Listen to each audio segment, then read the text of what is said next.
இந்த உலகத்தில் சில கதைகள் கற்பனை அல்ல, புவியியலோடு கலந்த புராணங்கள். சிறிய மௌனம். கடல் கலப்பில் எங்கே நடந்தது என்ற கேள்வி அரேபிய கடலை நோக்கி அல்ல, காலத்தை நோக்கி திரும்புகிறது. அந்த காலத்தில் பீகார், ஜார்க்கண்ட், வங்காளம், ஒரிசா எல்லாம் நீரினடியில். மெதுவான இசை. ஆறுகள்தான் நிலத்தை உருவாக்குகின்றன. மலைகள் தந்தைகள், ஆறுகள் தாய்மார்கள். இன்றும் சுந்தரவன காடுகள் அந்த உண்மையின் சாட்சிகள். சிறிய இடைவெளி. கடைதலுக்கு மந்தாரமலை தயார்.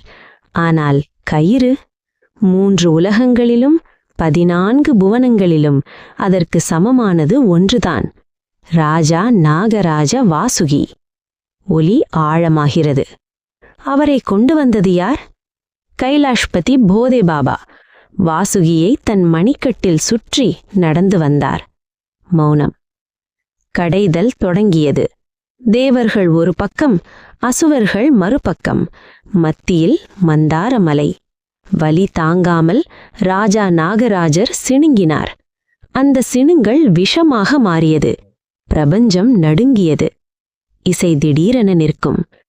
இந்த விஷத்தை யார் குடிப்பார்கள்? விஷ்ணு மௌனமாக போலே பாபாவின் காலடியில் விழுந்தார்.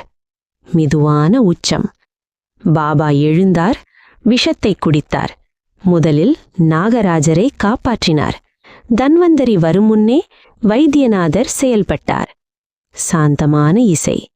விஷத்தின் வெப்பம் தாங்காமல் அவர் அமர்ந்த இடம் தியோகரின் வைத்தியநாத் தாம். அவரது தலையில் சந்திரனின் துண்டு. இன்றும் குளிர்ந்த நீராக சொட்டிக்கொண்டே இருக்கிறது. சிறிய மௌனம். கடை நடந்த இடம் எங்கே? பீகாரின் பங்கா மாவட்டம், மந்தர்மலை. இன்றும் அந்த நிலங்கள் தாதுக்கள் நிறைந்தவை, பொக்கிஷங்கள் மறைந்தவை.